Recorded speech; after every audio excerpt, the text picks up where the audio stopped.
Oh, there we go. It just started. I'm just gonna read out All right, we'll call this meeting to order. This is the regular meeting of the San Diego Water District for Wednesday, October 15th, 2025. City Clerk, would you do the roll call, please? Absolutely. Board Member San Antonio? Present. Board Member Schaefer? Here. Board Member O'Hara? Present. Vice President Ehlers? Here. President Lyons? Here. Record will show that all members of the San Diego Water District are present this evening. And please note that San Diego Water District board members do receive an independent stipend of $100 for convening water district meetings pursuant to San Diego Water District Resolution Number 89-07.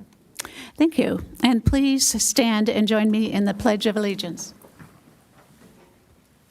Begin. I pledge allegiance to the flag of the United States of America and to the republic for which it stands, one nation, under God, indivisible, with liberty and justice for all.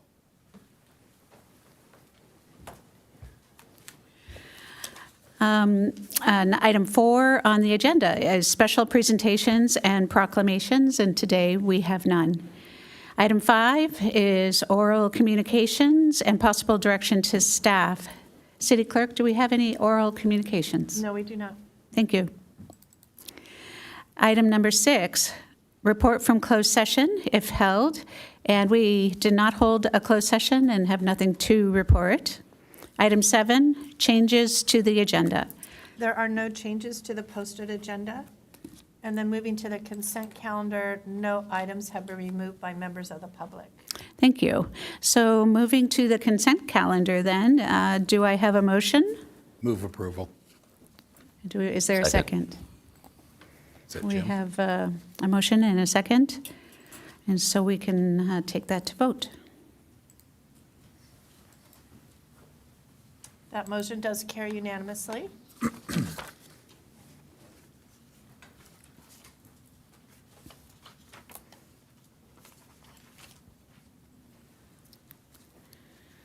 And item 10 is our action items, and today we have no action items.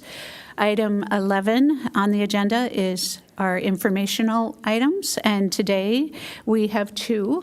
Our first is 11A. It's Utility Access Portal Presentation and Update. And our presentation is going to be given by Finance Analyst 3, Guli.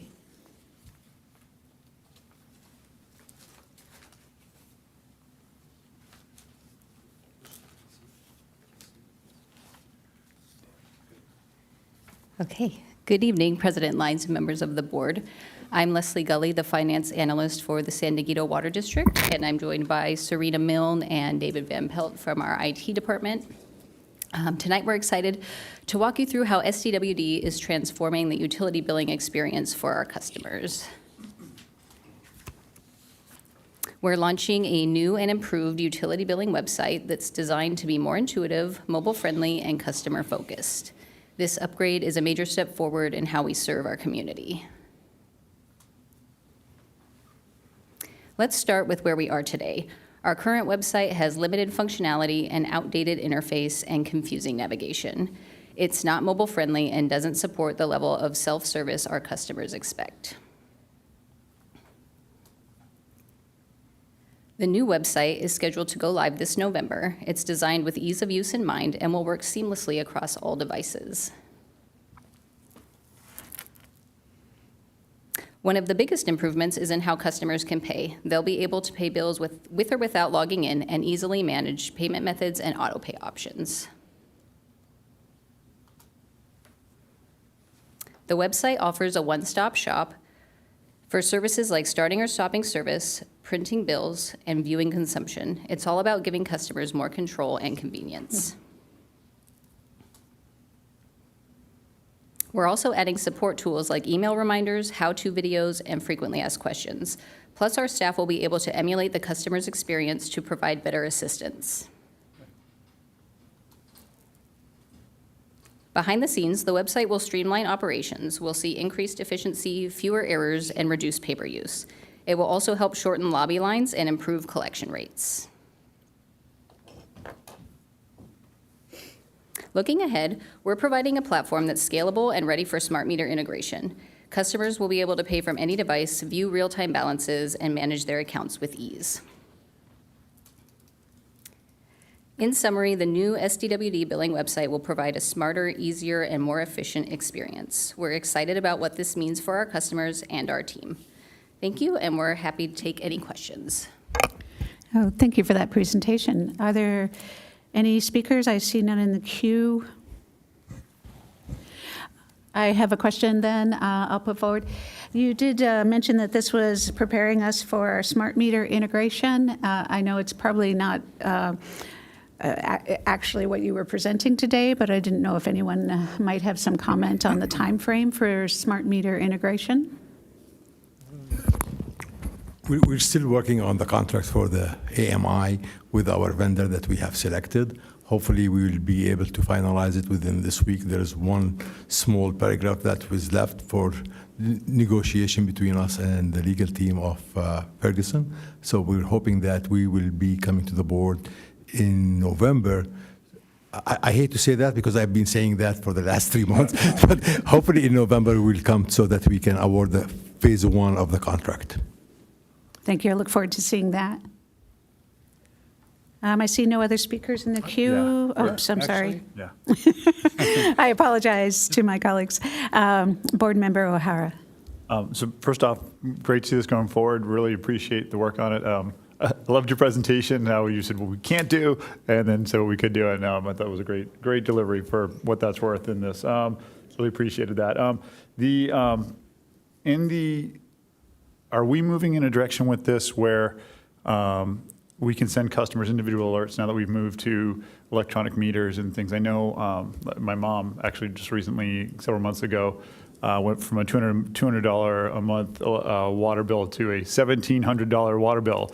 Never got an alert like, hey, you might have a leak.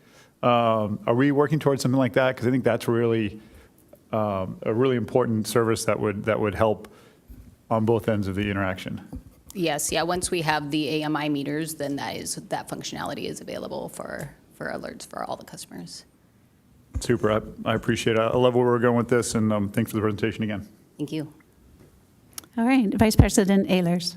Yeah, thank you. This is great. I love seeing a modern interface coming out. So a couple of more practical questions. Will the rollout be 100% in November? In other words, what I call a knife edge cutover, or will it be a beta test followed on with a small group? Do you have any plans? And I don't know whether IT is the right group to answer this or SDWD?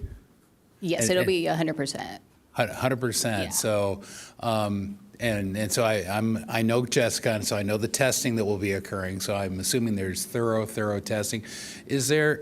So in the high-tech industry where I'm from, we have a saying about eating our own dog food, and you eat your own dog food, and you very quickly determine where problems are. Is there a capability to test ahead of time? Which I think the answer is yes. So that we could see the interface and play with it. And in my case, I don't have a San Diego Water District. I live on the Liebenhain side. Yes, I do have a San Diego Water District account, so I'm able to test. And also Serena Milne, who's been really pivotal in setting that up as well. So we have been testing continuously, which is a part of our process. We've been using agile development where really we have been testing throughout this period to see where those issues are. And then one of the things we're really appreciative of as well is that Leslie and her team are able to emulate specific issues with the customers that they might have or personal questions that they might have that currently is difficult for them to do.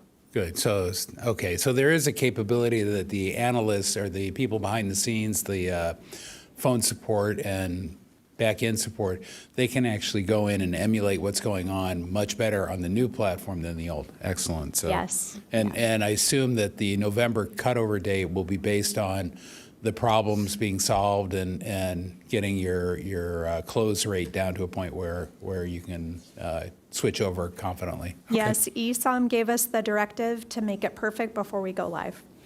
Thank you. Thank you. Yeah.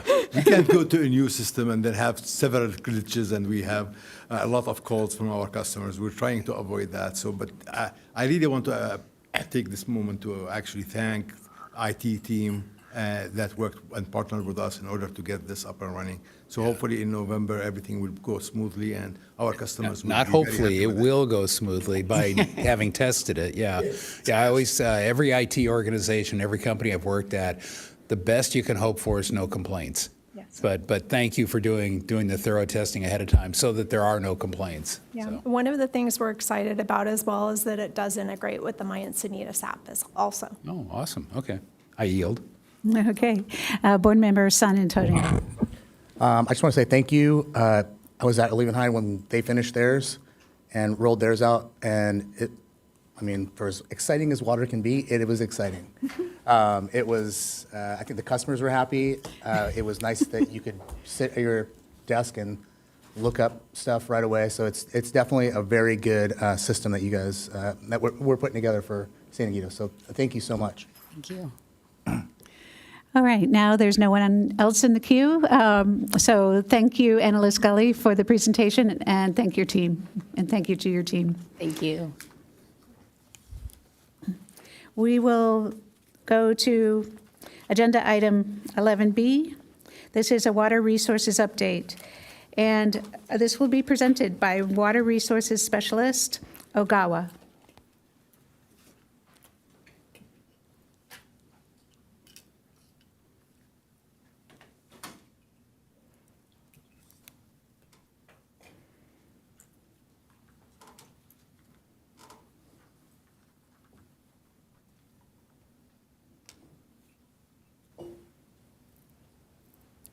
Thank you, Board President Lyons, and thank you to the board members for receiving this water resources update tonight. I'm going to be covering the 2025 water year, which is going to include the water supply and water demand for fiscal year 2025, and then also touch on what's coming up for water year 2026. And it seems like good timing considering the storm that we had yesterday.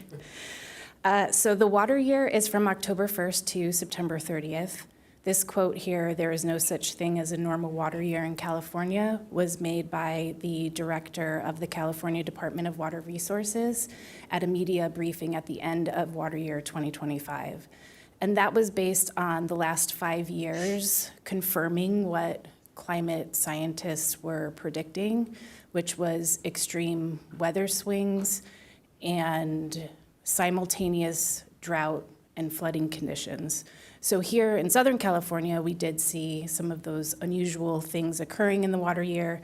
We had a late start to our wet season in water year 2025, and we did not get a lot of rain last year. But when it was averaged across the state was near average rainfall. So this is percent normal of rain for the state of California. The blue and green colors are average and above average, and you can see that's primarily in the northern part of the state. And then the red, orange, and yellow is below average, which is down in the southern portion of the state. So when we take a look at that graphically, we have the state on the left side, and then we have northern San Diego County on the right side. The light blue is the historical maximum rain, and the red line is the historical average amount of rain. The dark blue is the amount of rain that we received in water year 2025. So looking at the left statewide, we were close to that historical average. We were about an inch below. But then when you look over at northern San Diego County, we are quite below that red line. We're about 6 inches below there. So this is just a refresher on our water supply portfolio. We have those two sources, local and imported. Local is coming from the Lake Hodges Reservoir, and we receive that as raw water. The imported is coming from the Colorado River and Northern California through the State Water Project, and we can receive those as both raw and treated water, and we get that from the San Diego County Water Authority. So this is looking at our water supply for our district from fiscal year 2020 to fiscal year 2025. The lower gray line is the treated water that we receive from San Diego County Water Authority. The upper orange line is the raw water that we receive from San Diego County Water Authority. And the blue line in the middle is the raw water that we received from Lake Hodges Reservoir. So then taking a look at our potable water demand for our district, this is the same time period, fiscal year 2020 to 2025. 2025 is the column on the far right. And you can see that that is higher. The demand was higher in 2025 than 2024. And that is to be expected because the amount of rainfall that we got in 2024 was over double what we received in 2025. And we know that one of the strongest variables for water demand is precipitation. And so this is a graph showing that correlation. The blue line is the water demand, and the orange line is the precipitation that we received between that same time period, fiscal year 2020 to 2025. And with this, you can see that when we are getting rain, the demand goes down and vice versa. So to close out the water year 2025, we wanted to share some accomplishments for water resources. We encouraged level 1 voluntary conservation actions.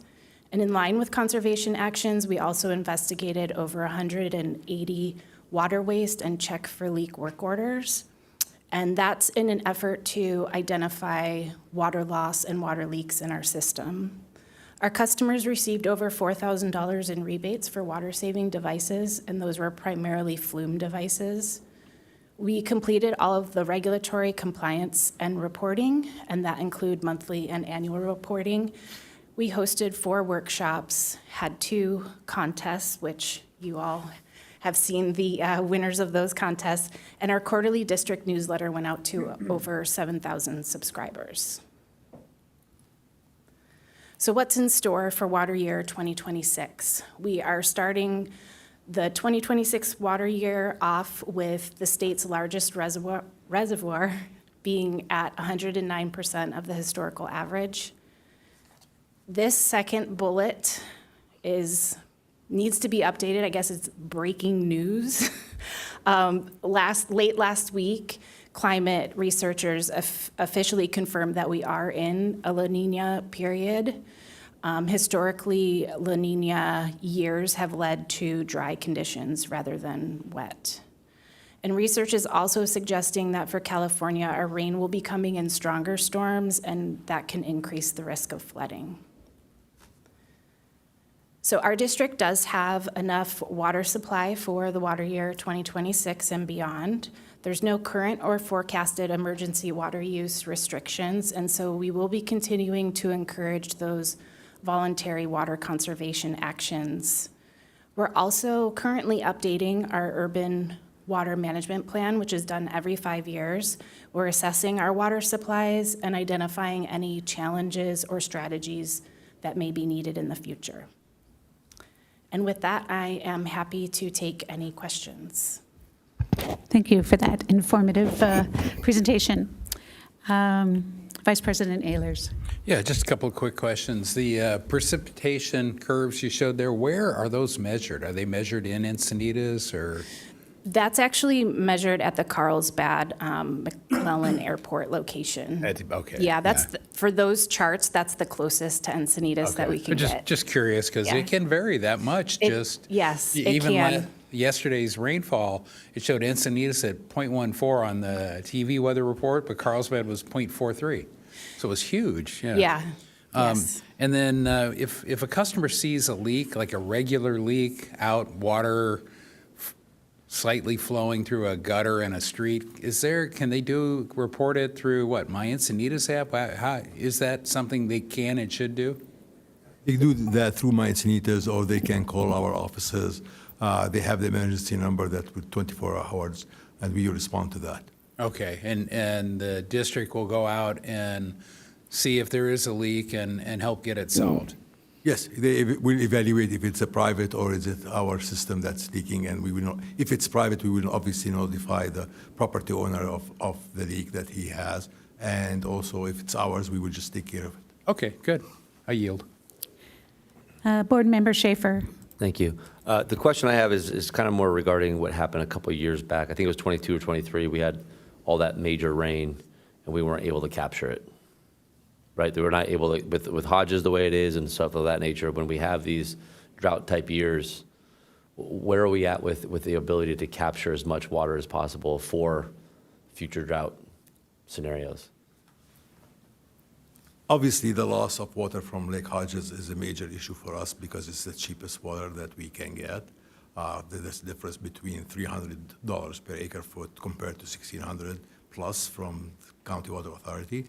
But County Water Authority has enough water to actually provide us with our demand, no matter what the situation is, based on the current demand statewide. I mean, let me go back to Southern California because of all the infrastructure that has been built in the past 30 years. So we don't really have any issues in regard to demand and supply within our district. Got it. Okay. Thank you. Thanks. I have a couple questions that maybe a little bit more detail. I am curious if you could talk about, you said you reported 180 water waste checks. Could you explain, sometimes those are obvious, but sometimes visually obvious because you see something that might be leaking or a neighbor does. I think I understand that we also have a way, before we have our smart meters, we've had another way of identifying if a use is an extreme use for a property. Is there a way internally we notify people if there's extreme use? Yes, there is. If an account is identified as having an increased use from the year prior, it gets put into a group, and then we have field staff that are going out and checking those meters to see if there is potentially a leak present.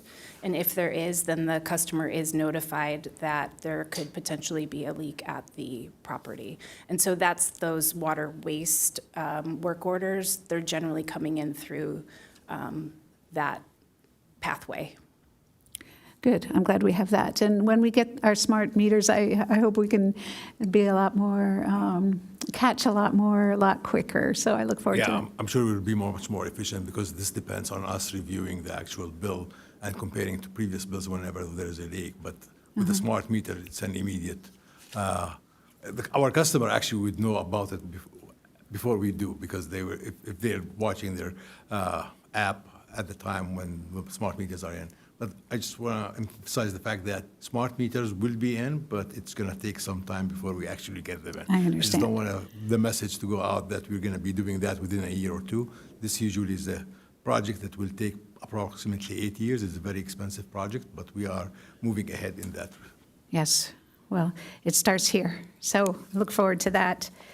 And I just wanted to maybe put a finer point on, since I sit on the County Water Authority Board, I wanted to explain that the bigger picture is that the county does have a supply of water that meets our needs, and we're feeding into the County Water Authority what our demands projections are, and we'll be doing that as a part of our urban water plan. Am I correct about that?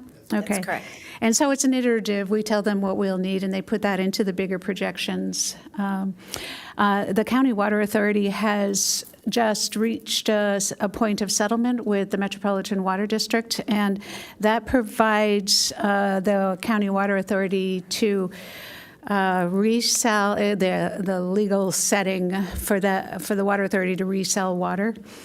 So we'll be looking for some more updates on that, which might help us and everyone with the cost of water over time.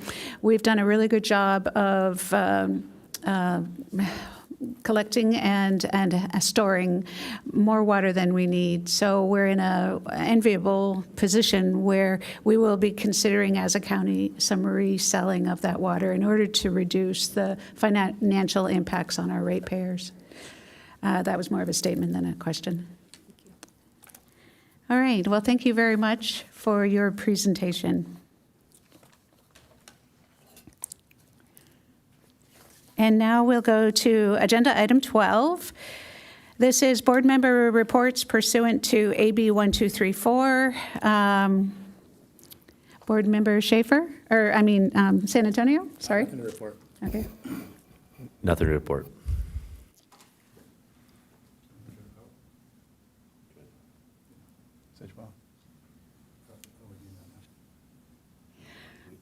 I think we could go ahead and report anything water-related or wastewater-related. So Councilmember Schaefer and myself attended SDWD. We're working on updating or renewing the contract and negotiations, as well as looking at upcoming rate changes.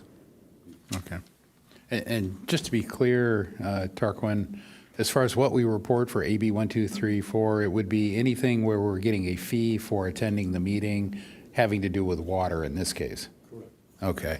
And so wastewater wouldn't even be that unless they were doing something relative to water reclamation, maybe? Correct. Yes. Okay. Recycled water and water will be in this meeting, and wastewater should be in the. And then all the council other, meeting. Thank you. all the others we report during the regular city council at the AB 1234 report. Okay. That's correct. And I have nothing to report. And all I have to report is that I attended the September 25th San Diego County Water Authority Board meeting, and no details to report on that. So our next item is item 13, and this is General Manager's update and report. Thank you, have an update? President Lyons. I don't really have anything to report. Okay. With that, we'll adjourn. Thank you. There we go. That's what we like.